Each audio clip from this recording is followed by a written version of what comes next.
자, 대선에서 윤석열 후보가 대선 열차에 구두발로 다리를 올린 것만큼이나 이것보다도 더 사실 중요하고 화제가 된 건 뭐냐? 단일화입니다. 자, 우리 시청자분들도 우리 애청자분들도 빨리 단일화 관련해서 의견 좀 보내주세요. 단일화 찬성이냐 반대냐? 단일화 찬성 반대. 자, 빨리 보내주죠. 손운동하시면서 그래야 평균 수명이 늘어나요. 손운동하시면서 네, 찬성이냐 반대냐? 단일화 보내주시면 좋겠습니다.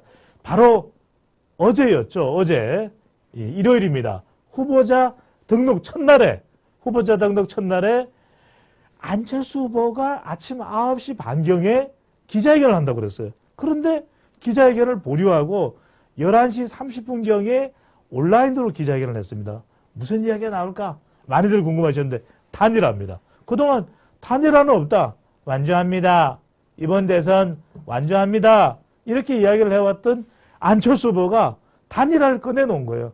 그러니까 많은 분들이 궁금해합니다. 안철수 후보가 왜 단일화를 이야기했을까? 오늘 저녁에 친구분 만나는 분들 또 가족들 화목하게 저녁 식사하시면서 단일화에 대해서 그 배경이 뭔지 안철수 후보가 그동안 단일화 없다고 이야기해놓고 왜 단일화를 이야기할까? 몇 가지 이유가 있어요. 자, 3가지 이유입니다.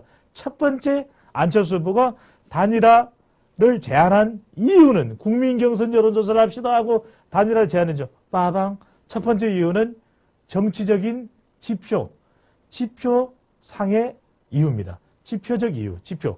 왜? 지금 지지율이 하락하고 있으니까. 지지율이 여기서 더 떨어지게 되면 정말 말 그대로 정권 교체해야 된다. 이 계속 정치적인 여론의 압박을 받고 있는 거죠. 왜? 안철수 후보도 지지층 견인하고 있는 지금 지지층들을 보면은 뭐 중도층이라고 이야기하지만 성격은 중도 보수도 지금 견인해가고 있고 지지율을 또 포함이 돼 있는 것이거든요. 그러다 보니까 정권 교체해야 된다. 이 여론의 압박을 안철수 후보도 받을 수밖에 없는 거죠. 이 정치적인 이유가 되는 거죠. 그러다 보니까 계속 외면할 수는 없는 거죠. 단일화를. 그리고 또 하나의 이유가 뭐다? 이 이유가 더 클 것이다. 이렇게 이야기하시는 분들도 많은데 경제적 이유입니다. 왜냐하면 대선 들어가면 유세차 이야기도 들었죠. 윤석열 후보 유세차가 지금 강변북로를 뭐 다른 장소로 이동하기 위해서 다니고 있다. 이재명 후보도 마찬가지일 거예요. 그렇다면 이런데 다 돈이 들어갑니다. 현수막도 해야 되죠. 홍보물도 집어넣어야 되죠. 유세차도 있죠. 선거와 관련해서 공식적으로 선거운동으로 등록하고 일하는 사람들 밥도 줘야 되죠. 그러면 이 비용들 다 어떻게 감당할 것이냐. 안철수 후보가 부자니까 자기 돈으로 할 것이다. 천만의 말씀 만만의 콩떡이에요. 이게 부담이 되는 겁니다. 자기 돈으로 하려고 하는 대선 후보는 잘 없습니다. 92년대 내가 대선 후보가 되겠습니다. 대통령이 돼서 대한민국을 바꾸겠습니다. 누굽니까? 정주영 후보. 그 현대그룹의 정주영 후보가 1992년 대선에 나왔잖아요. 그때는 정주영 후보는 개인 돈을 많이 쓴 것으로 알려지고 있어요. 그만큼 현대그룹의 정주영 회장 그러면 얼마나 대한민국 전 세계적인 부자잖아요.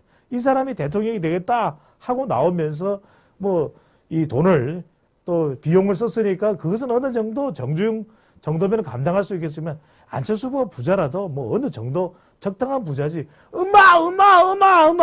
정도의 부자는 아니거든요. 그러니까 경제적 부담도 되죠. 자, 깨알 상식입니다. 깨알 정보입니다. 선거에서 15% 이상 득표하면 선거 비용 전부를 보전받을 수 있어요. 다 그 상세서 상세하게 선거 비용 낸 비용 산출서를 내면 선거관리위원회 국고로서 지원을 받는 거죠. 자, 10% 이상만 득표하면 절반은 받을 수가 있어요. 선거 비용에. 그런데 한 자릿수다. 한 푼도 못 받아. 내 돈 나간 거야. 억울해. 그러다 보면 이게 선거 비용도 경제적으로 상당히 부담이 될 수밖에 없는 거죠. 대선 후보는 15% 이상은 100% 다 받을 수 있고 10% 이상은 50%, 득표율이 10% 미만이면 한 푼도 못 받아요. 그러다 보니까 안철수 후보가 개인 돈을 써서 500억, 왜? 대선 후보는 500억 이상 쓸 수 있습니다. 500억 이상, 523억 원까지인가요? 그게 정해져 있어요. 그 비용까지는 사용을 할 수가 있고 지출을 할 수가 있고 그 비용은 선거 끝나고 난 뒤에 일정 득표 이상, 15% 이상, 10% 이상 득표를 하면 받을 수가 있는데 안철수 후보가 그런 경제적인 부담도 됩니다. 마지막으로 이야기하는 것은 심리적 코로나 이유다. 왜? 배우자인 김미경 씨가 확진이 됐다는 거예요.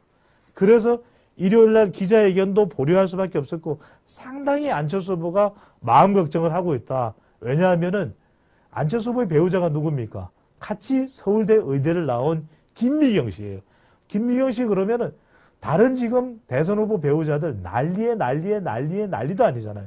그런데 이 김미경 씨는 안철수 후보와 같이 선거 유세도 다니면서 별로 이 논란이 없는 사람이에요. 뭐 대단한 사람이잖아요. 이 서울대 의대를 나와서 정말 대단한 대한민국의 수재고 의사로서 쭉 길을 걸어왔기 때문에 특별히 뭐 논란될 만한 것도 없죠. 그러다 보니까 안철수 후보가 지지율이 한참 올라갈 때 다른 후보에 비하면 배우자 리스크가 없다. 도덕성에서 문제가 안 된다. 이러면서 좋은 점수를 받았거든요.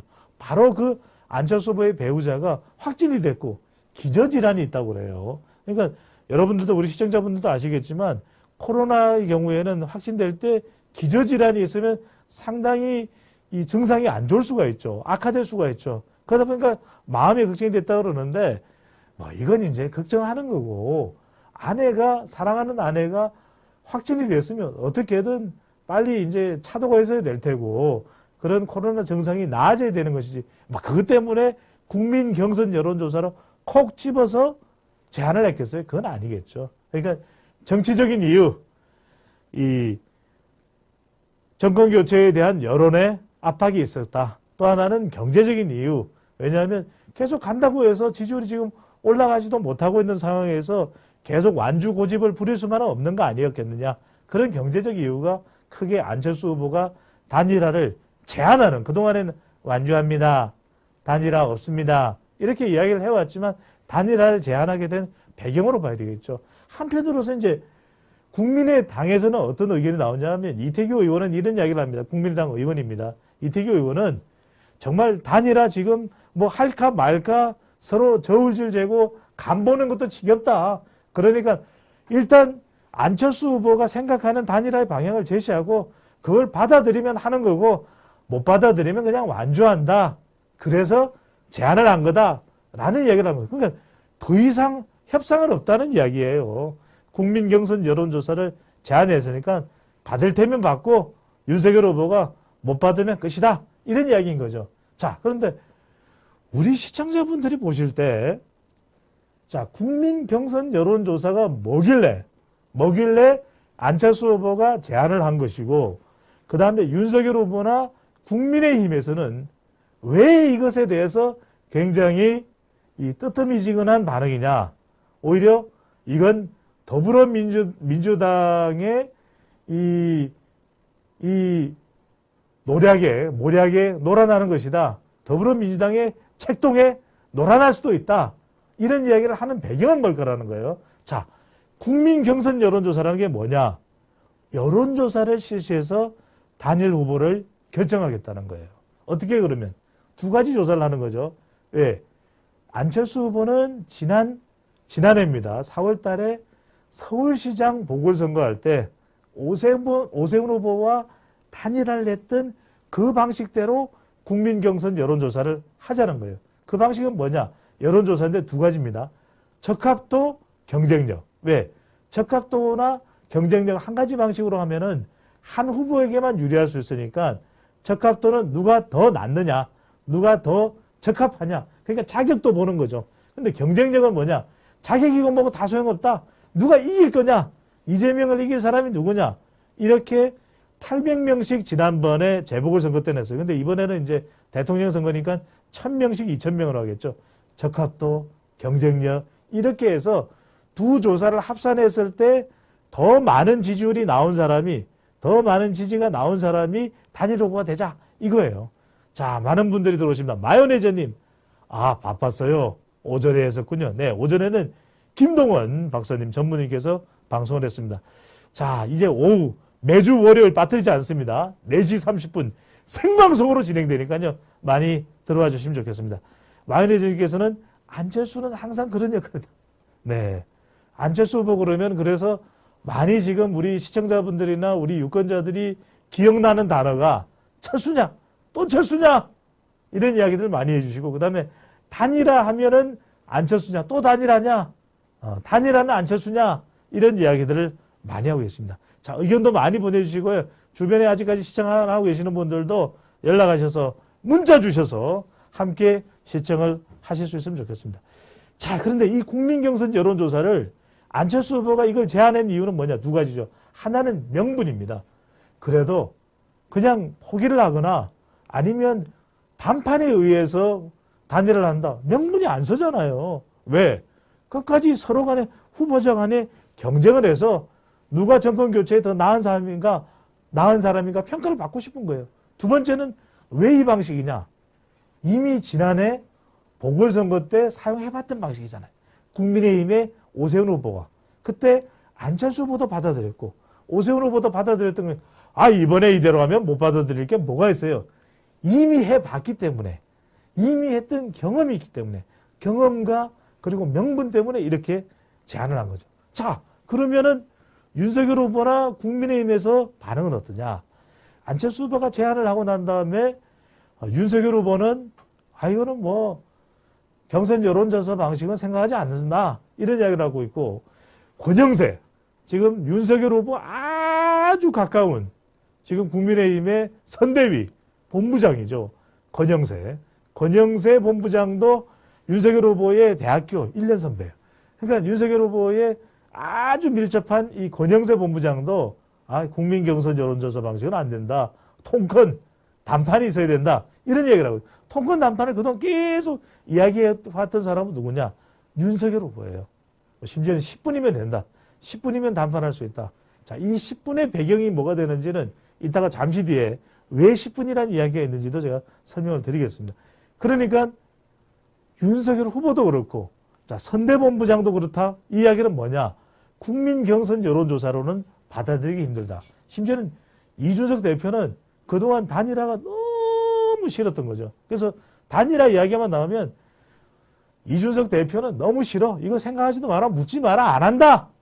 그러니까 일각에서는 안철수 후보를 싫어도 너무 싫어하는구나. 노원병 때 안 좋았죠. 바른미래당 시리즈 좋을 수는 없었을 것 같아. 서로가 싫어. 안철수 후보는 잘 표현을 안 할 뿐이지 이준석 대표의 이야기를 들어보면 이준석 대표는 안철수 후보가 마음에 안 들어도 너무 마음에 안 드는 거예요. 그러다 보니까 단일하고 뭐고 이제 생각도 안 된다. 하고 싶지도 않다. 이런 이야기를 하고 있는데 자, 그러면 국민 경선 여론조사를 윤석열 후보와 국민의힘에서 싫어하는 이유는 뭐냐? 안철수 후보에게 훨씬 유리하다고 보는 거예요. 왜냐하면 누가 들어올 수 있냐? 첫 번째, 더불어민주당 지지하는 응답자까지 포함이 되어 있으니까 이들이 누굴 선택해 주겠어요? 자, 단일화 조사를 한다. 그러면 윤석열은 싫어. 그러니까 안철수 후보 쪽에 지지하는 후보다, 단일화에 더 적합한 후보다 이렇게 응답을 할 거란 말이에요. 그렇게 되면 더불어민주당 지지층들이 우르르 몰려가서 안철수의 손을 들어줘 버리면 닭 줬던 게 지붕 쳐다보는 격이 되는 거죠. 아니 지금까지 지지율 한참 잘 만들어 놓고 대선 후보로서의 경쟁력을 잘 쌓아놓고 아니 난데없이 국민 경선 여론조사 방식에 응했다가 안철수 후보가 됐네? 이건 정말 있을 수조차 없다. 절대 받아들일 수 없다가 윤석열 후보와 국민의힘의 입장인 거죠. 왜 그러냐? 더불어민주당 지지층들은 안철수 후보를 선택할 것이기 때문에. 또 하나 무슨 이야기를 하느냐? 2002년에 노무현 정몽준 단일화 그때도 보면은 노무현 후보가 뭐 여러 가지 어려운 상황이 많았는데 후보 단일화 여론조사 방식을 받아들였다 이거예요. 지난번 오세훈 안철수 사이의 단일화도 서로 합의가 됐잖아요. 근데 왜 안 되냐? 이렇게 얘기하니까 아니 2002년에 노무현 정몽준도 지지율이 비슷했고 또 지난해 이 보궐선거 때 오세훈과 안철수 단일화도 지지율이 비슷했다. 근데 이번은 아니라는 거예요. 지지율에서 윤석열 후보가 훨씬 앞서가고 있는데 왜 안철수 후보와 국민 경선 여론조사가 있냐? 이건 안 된다. 이건 말이 안 된다. 2002년 지난해 보궐선거와 다르다고요. 2012년에는 단일화를 공식적으로 한 건 아니지만 안철수 후보가 한 11월 21일, 22일경에 2012년이에요. 그때 사퇴를 하거든요. 근데 그때 사퇴를 할 때도 지지율이 안철수 문재인이 비슷했어. 2012년에. 근데 지금은 아니라는 거예요. 그리고 세 번째 이유는 뭐냐? 아니 이게 국민 경선 여론조사 되면 이게 경선 룰을 가지고서 서로 만나서 협상해. 또 뭐 하니 많이 받아들여 마라. 이걸로 시간을 끌다 보면 어느 세월에 가는 세월 그 누구가 막을 수가 그러니까 못한다 이거예요. 가는 세월에. 그러다 보니까 이건 통큰 난판으로 가야 된다. 그러니까 이제 윤석열 후보가 안철수 후보 만나서 통 크게 정권교체에 여망을 안고서 해라 이거예요. 근데 이게 가능할 수 있느냐 모르겠어요. 그러니까 이제 윤석열 후보에 달려있다고 봐야 되겠죠. 얼마만큼이나 통큰 난판이라면 말 그대로 안 후보 양보해줘요. 이렇게 한다고 해서 안철수 후보가 네 양보하겠습니다. 완주 안 하고 양보하겠습니다. 이렇게 할 리는 없는 거죠. 안철수 후보가 양보를 두고두고 싫어하잖아요. 2011년에 박원순 아름다운 재단 대표였나요? 시민운동가인 박원순 이 후보에게 서울시장 후보에게 양보하고서 두고두고 후회를 합니다. 안철수 후보가요. 그로부터 지금 10년이 지났어요. 그냥 양보하겠습니까? 그렇다면 윤석열 후보가 어떤 걸 내줄 수 있는데 책임 총리제, 공동정부, 그 다음에 장관 추천권, 책임 총리제니까요. 그 다음에 지방선거에서의 지분 이런 것까지 다 이야기를 할 수 있을까? 그게 쉽게 될 수 있을까? 또 그걸 넙죽 선뜻 안철수 후보가 받아들 그러면은 에이 그거 욕심나서 안 후보는 그랬구만. 안 후보의 생각은 그랬어. 그 책임 총리제 그거 원했구만. 이럴 수가 있다는 거예요. 그러면 이건 또 안 후보로서도 상당히 힘들어지는 거예요. 그러다 보니까 이게 단판이 이루어질 수 있느냐. 자, 여기서 대종찬의 해법이 나옵니다. 자, 결국 단일화라는 것은 과감해야 되고 과감해야 감동이 나올 수 있습니다. 저는 국민 경선 여론조사로 도저히 그 여론조사는 못 받아들인다. 그렇다면 단일화를 해야만 정권교체 경쟁력, 파괴력은 더 커질 수밖에 없어요. 그걸 가지고서 지금 단일화가 맞느냐 또 틀리느냐 이 이야기를 할 필요는 없을 것 같아요. 왜? 단일화를 하는 것이 그래도 안 하는 것보다는 보수 야권 후보의 경쟁력을 더 강하게 만들고 정권교체의 가능성을 더 높일 수 있다. 더 경쟁력과 정권교체의 경쟁력과 파괴력을 높일 수 있는 겁니다. 그렇다면은 아주 통 크게 윤석열 후보가 양보할 수 있는 방법이 있겠죠. 왜? 안철수 후보가 뭘 내놓을 건 없잖아요. 그러면은 단일화를 원한다면, 더 큰 감동을 원한다면 정권 교체가 더 중요하니까 데이터 분석 전문가로서의 해법은 유권자들이 볼 때는 윤석열 후보가 과감할 때 감동이 올 수 있는 거죠. 그러니까 통 크게 모든 걸 안을 수 있다. 안 후보 그래 뭐 같이 갑시다. 공동정부 합시다. 책임 총리제 함께 합시다. DJP 연합이 97년도 대선 사실 김대중 후보가 이기기 쉽지 않았어요. 2002년 이회창 후보가 거의 이긴 겁니다.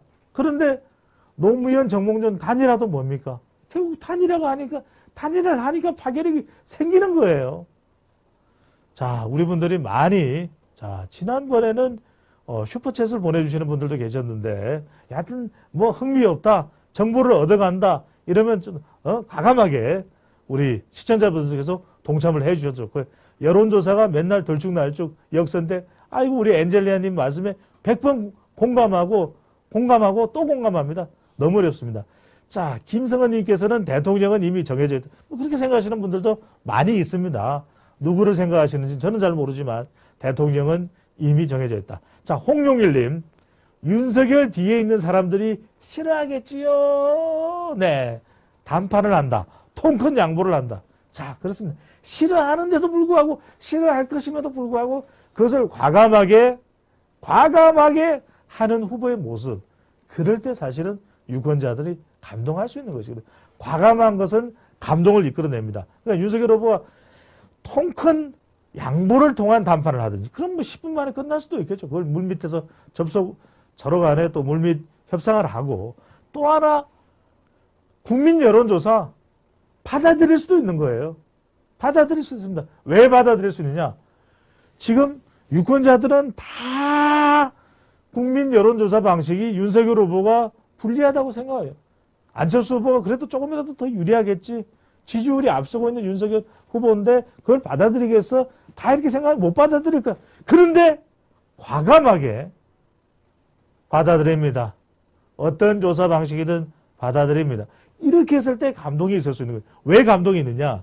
그래도 2002년 때 보면 정몽준 후보 지지율이 높다고 해도 노무현 후보 당이 있는 여당 후보인 노무현 후보가 2002년에 보면 결집이 돼요. 그 이야기는 국민의힘 지지층이 있잖아요. 그리고 보수 진영의 지지가 있잖아요. 윤석열 후보가 국민조사 받아들인다. 이러면 결집이 되는 거예요. 또. 그리고 또 하나 방법은 뭐냐면 이 국민 여론조사 방식에 하나의 문구를 넣습니다. 이재명 더불어민주당 후보와 대결할 때 누가 더 적합하냐 넣어버리면 돼요. 그러면은 더불어민주당의 응답자들도, 지지하는 응답자들도, 이재명 후보 지지층들도 영향을 받을 수가 있거든요. 영향을 받을 수밖에 없기 때문에 이렇게 하고, 또 하나 뭐냐, 이것을 과감하게 받아들일 때 단일화가 이제 남아있는 대선을, 최종적인 결정은, 그러면 여론조사를 한다는 건 당장 할 수는 없는 거잖아요. 서로 간에 두 후보 간에 토론도 하는 거예요. 2002년 때와 마찬가지로. 그러면 윤석열, 안철수 후보 두 사람이 토론하면 더 모든 국민들의 관심과 시선이 윤석열, 안철수 후보 쪽에 모여요. 두 차례 토론을 하겠습니다. 그러면 공식 토론 외에도 윤석열, 안철수 후보 쪽으로 더 관심이, 정권교체 쪽에 더 관심이 모입니다. 관심이 모이는 가운데 27일, 26일 여론조사를 실시하고 27일 결정하겠습니다. 그럼 투표용지 인쇄 안 돼요. 그러면 한 후보만 남게 되니까 윤석열 후보가 그렇게 해서 후보가 된다면, 단일 후보가 된다면 가정하는 겁니다. 그러면 더 큰 파괴력이 생기는 거죠. 그러니까 우리가 한 가지만 단순하게 생각할 것이 아니라 전체적으로 이번 선거판, 그리고 선거판 이후에 윤석열 후보가 또 생각해야 되는 건 뭔지 압니까? 그냥 간신히 이겨서는 안 돼요. 이거는 이제 제가 가정을 하고 말씀드린 겁니다. 누가 대통령이 될지 모릅니다. 저도 누가 당선될지는. 그런데 만약에 윤석열 후보가 당선된다면 지금 국회는 누가 지배를 하고 있느냐? 더불어민주당입니다. 그런데 겨우겨우 이겼다?